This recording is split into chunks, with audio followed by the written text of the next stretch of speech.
Bismillahirrahmanirrahim. Assalamualaikum warahmatullahi wabarakatuh. Alhamdulillahi wa kafa wa ala rasulillahil mustafa amma ba'd. Saudara yang saya banggakan, bersyukur kita kepada Allah Subhanahu wa taala. Hari ini kita ketemu kembali dalam aktivitas proses belajar mengajar melalui online. Semoga ini semua menjadikan ibadah di mata Allah Subhanahu wa taala. Amin. Allahumma amin. Shalawat kepada Nabi Muhammad sallallahu alaihi wasallam. Allahumma shalli ala sayyidina Muhammad wa ala ali sayyidina Muhammad. Rabbi shrah li sadri wa yassir li amri wahlul 'uqdatam min lisani yafqahu qawli. Amin. Saudara, gimana kabarnya? Tentu kita bermohon kepada Allah Subhanahu wa taala setiap hari kita menjadi hamba-Nya yang selalu sehat dan tentunya bersyukur dengan kesehatan yang kita miliki. Amin. Allahumma amin. Saudara, ketemu kembali kita pada mata kuliah telaah perkembangan kurikulum. Ada yang menarik di materi pada pekan yang lalu. Saudari Nurlaili Rahmi bertanya, Assalamualaikum Pak. Waalaikumsalam warahmatullahi wabarakatuh. Nah, saya sudah menyanyikan sama teman-teman bahwa materi kuliah yang pekan lalu akan kita diskusikan pada pekan ini jika ada pertanyaan-pertanyaan. Begitu juga kalau hari ini ada pertanyaan, insya Allah akan kita bahas pada pertemuan berikutnya. Kalau seandainya tidak ada halangan, kita akan ketemu kembali di aplikasi Zoom agar kita semua bisa tatap muka dan melihat kondisinya masing-masing. Gitu.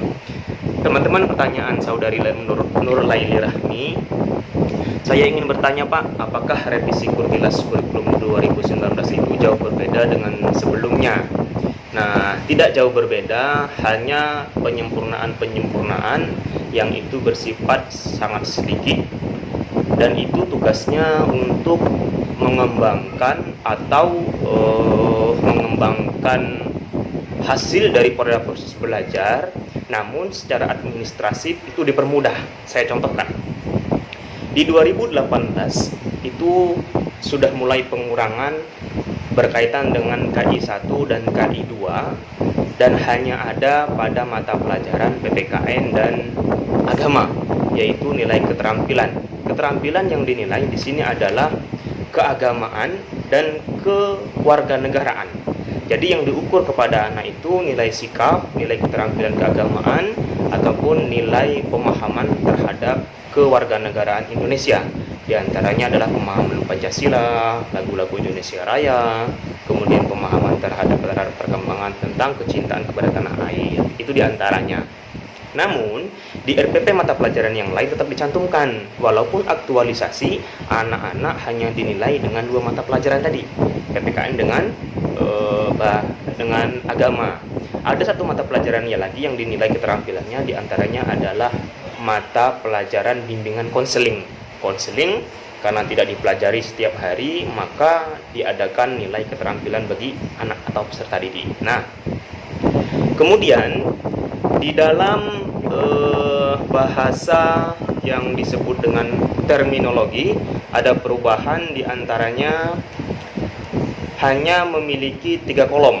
Pertama adalah kompetensi dasar dari mata pelajaran yang dipelajari. Artinya ini sangat dirampingkan, hanya memiliki 3 kolom saja di bagian terminologinya. Yang kedua adalah materi pembelajaran. Hasil setelah itu kegiatan pembelajaran.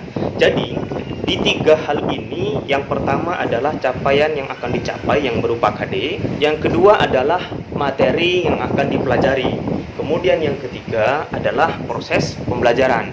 Jadi yang pertama ini penutupan tidak tercantum, namun di RPP harus dijelaskan.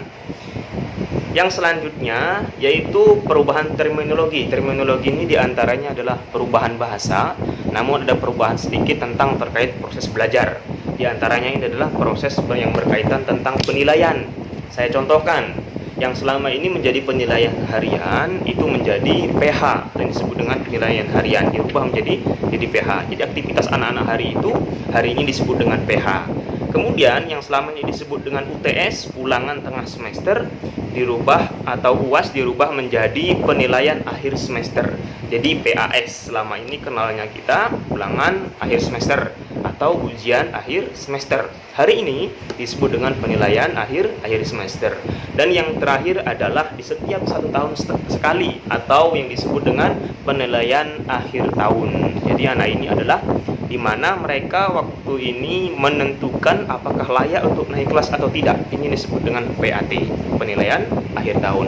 Saya rasa ini adalah perbedaan perkembangan di antara 2018 dengan 2019 yang dipertanyakan oleh saudari Nurlaili Rahmi. Nah, yang kedua pertanyaannya adalah dari Syifa Afiah. Syifa Afiah ini bertanya, Pak, bagaimana cara untuk mengukur apakah berhasil proses belajar mengajar dengan pengimplementasian dari materi pembelajaran. Nah, teman-teman, dari indikator yang kita pelajari ada yang disebut dengan PAT, ada yang disebut dengan PAS, ada yang disebut dengan penilaian harian. Guru yang jeli di setiap awal pembelajaran harus mengadakan yang disebut dengan evaluasi pembelajaran. Makanya di setiap kali pembelajaran itu harus ada absensi, ada berdoa, ada melihat kehadiran anak-anak, kemudian ada melihat kondisi ruangan, dan terutama evaluasi materi.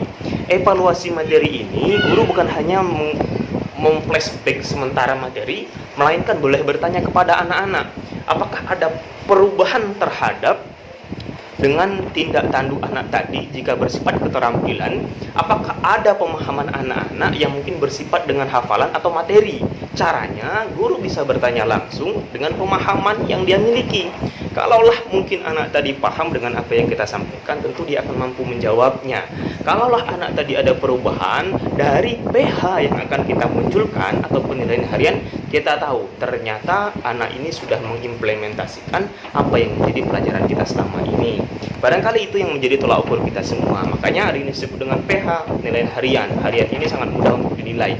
Yang kedua yaitu PAS, penilaian akhir semester. Di sana juga kesempatan kita untuk melihat kemampuan atau ke skill anak tadi. Yang terakhir, apakah anak ini mampu untuk naik kelas, makanya yang disebut dengan PAT. Saya rasa itu mewakili dari pertanyaan saudari Syifa Afiah. Semoga ini bermanfaat. Kita lanjutkan sedikit saudara berkaitan tentang telaah pembelajaran, telaah perkembangan kurikulum.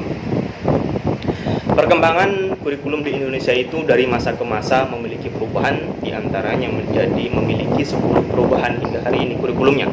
Yang terakhir ada yang disebut dengan kurikulum 2013. Nah, kompetensi dan indikator pencapaian ini ialah diharapkan mampu mengidentifikasi perkembangan kurikulum yang ada di Indonesia. Artinya, kita dituntut mampu mengidentifikasi setiap perkembangan kurikulum. Lemah, kurang, mampu, lebih daripada kurikulum tadi, itulah tugas yang harus kita laksanakan. Kita identifikasi kelebihan, kekurangan, kelemahan dari kurikulum yang ada. Nah, di antaranya, cara mengidentifikasi ialah mengetahui sejarah perkembangan kurikulum di Indonesia dari masa ke masa. 10 perubahan tadi adalah tugas kita untuk memahaminya. Makanya, beberapa waktu yang lalu saya minta Anda untuk mempelajari terkait tentang 10 perubahan kurikulum. Yang kedua, mengetahui perbedaan perkembangan kurikulum di Indonesia dari masa ke masa. Jadi kita tahu, dari kurikulum 47, kurikulum 50 atau 52, kurikulum sampai dengan hari ini atau yang disebut dengan 2013 itu bagaimana secara perbedaannya. Namun, sebelum kita masuk ke sesi diskusi secara bersama-sama melalui aplikasi Zoom, saya ingin menggambarkan sedikit terkait tentang kurikulum dari 1447. Nah, kurikulum di 45, Indonesia sebenarnya tidak memiliki kurikulum yang pasti atau baku, namun dimulai dikembangkan atau disebut dengan kurikulum di tahun 1947. Pada masa kemerdekaan 1945 hingga hari ini, landasan perubahan perencanaan perkembangan kurikulum tersebut dijelaskan pada materi ini. Selain itu, terdapat analisis kebijakan pada setiap kurikulum tersebut. Hari ini akan kita sama-sama melihat apa perkembangan dari kurikulum tersebut. Dalam dunia pendidikan, nah, apa relevansi terhadap pengetahuan mahasiswa dan bidang kerja kita? Nah, dalam dunia pendidikan, seorang guru dituntut untuk menguasai kurikulum sebelum melaksanakan pembelajaran. Nah, seperti yang kita bahas kemarin, bahwa kompetensi yang harus dicapai seorang sarjana pendidikan adalah mengetahui kurikulum. Dengan mempelajari kurikulum Indonesia dari masa ke masa, guru menjadikannya bahan literatur atau referensi untuk mengembangkan kurikulum atau memakai perkembangan kurikulum tadi. Nah, kita lanjutkan saja. Dari kurikulum yang pertama, pembelajaran kurikulum 1947 yang kita kenal dengan Leerplan. Leerplan ini berasal dari bahasa Belanda yang memiliki arti rencana pembelajaran. Artinya, di 1947 ternyata negara Belanda masih turut campur berkaitan tentang kurikulum Indonesia. Sekalipun waktu itu kita sudah menjadi negara yang merdeka. Namun sepertinya Indonesia saat itu belum bisa melupakan kurikulum yang dibuat oleh negara Belanda. Akhirnya, mau tidak mau Indonesia mengadopsi kurikulum yang diberikan oleh negara tersebut yang menjajah Indonesia. Nah, perubahan isi-isi pendidikan ini lebih bersifat politis. Artinya ada sedikit rencana yang menurut kita itu adalah memiliki kepentingan negara Belanda. Nah, dari orientasi Belanda ini, kepentingan nasional asas kependidikan ditetapkan Pancasila. Setelah ada kepentingan dikhawatirkan Indonesia membawa materi-materi yang dicetakkan oleh negara Belanda, namun asasnya tetap berlandaskan daripada Pancasila. Rencana pembelajaran 1947 ini baru dilaksanakan sekolah-sekolah pada masa 1950. Artinya membutuhkan waktu 3 tahun untuk mengolah kurikulum tadi yang bisa diimplementasikan oleh sekolah-sekolah yang akan menggunakannya. Waktu yang 3 tahun yang membuat Indonesia harus kehabisan energi untuk membuat konsep tadi kemudian menjadi sebuah tujuan pembelajaran yang disebut dengan rencana pembelajaran atau Leerplan tadi. Sejumlah kalangan menyebutkan sejarah perkembangan kurikulum diawali dari kurikulum 90. Terbentuknya memuat 2 hal pokok, daftar mata pelajaran dan jam pembelajaran. Hanya 2 hal saja. Daftar mata pelajarannya apa saja, jam pembelajaran. Artinya kita belum bisa mengembangkan secara mandiri bagaimana perkembangan kurikulum ini memang benar-benar murni yang diciptakan oleh tokoh-tokoh kependidikan kita yang kemudian memiliki nilai-nilai kepancasilaan yang memang murni itu berasal dari konsepnya.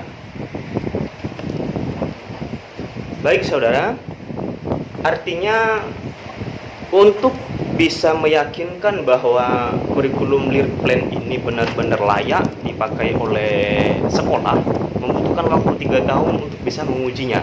Barulah kita turunkan menjadi sebuah kurikulum yang layak digunakan. Saudara, inilah kurikulum yang pertama sekali yang tercipta di Indonesia yang kemudian kita pakai menjadi sebuah rencana pembelajaran. Hari itu belum kita kenal yang disebut dengan rancangan proses pembelajaran atau KDI atau mungkin KD dan lain sebagainya. Namun di lain sisi pada saat itu Indonesia memiliki keinginan untuk memiliki sebuah kurikulum secara mandiri yang kemudian diterapkan di sekolah-sekolah kita, yang mungkin kurikulum tadi sekalipun tidak memiliki konsep yang pasti, melainkan namun para pahlawan kita menginginkan Indonesia memiliki institusi yang mampu mencetak calon-calon penerus bangsa tadi menjadi yang berpendidikan. Saudara, barangkali itu yang sedikit untuk kita semua, semoga bermanfaat untuk kita. Kalau ada kesalahan, saya mohon maaf. Jika ada pertanyaan pun, kita akan diskusikan di pertemuan berikutnya. Bisa melalui aplikasi Zoom, tatap muka, atau bisa melalui aplikasi YouTube ini. Demikian, kami akhiri. Allahumma fiqh ila aqwamit thoriq. Wassalamualaikum warahmatullahi wabarakatuh.